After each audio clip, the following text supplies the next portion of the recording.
Allah il est sage mes frères. Allah il sait ce qu'il fait. Subhanahu wa ta'ala. Et Allah il est juste. Allah il est injuste envers personne. Il n'y a personne qui peut se plaindre de cela. Même le non-musulman. Allah il est juste envers tout le monde. Et Allah il est bon. Regardez combien il nous comble de ses bienfaits. Pour terminer, j'aimerais prendre une histoire qui s'est passée à l'époque du prophète sallallahu alayhi wa sallam, pour vous montrer comment ce compagnon il s'est comporté dans cette épreuve.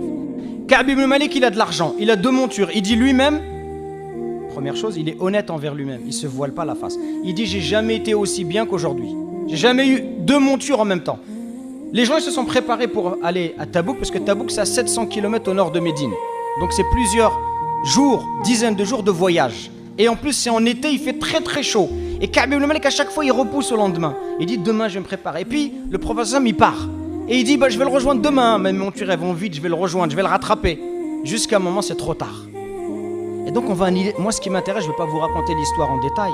Mais ce qui m'intéresse c'est ce qu'il dit, parce qu'il rapporte un long hadith authentique où il explique son histoire. Et il dit, regardez la remise en question. Chaque fois que je me mêlais aux gens après le départ du messager d'Allah, donc après que le prophète sallam il soit à Tabouk, lui il reste à Médine. Il reste qui à Médine?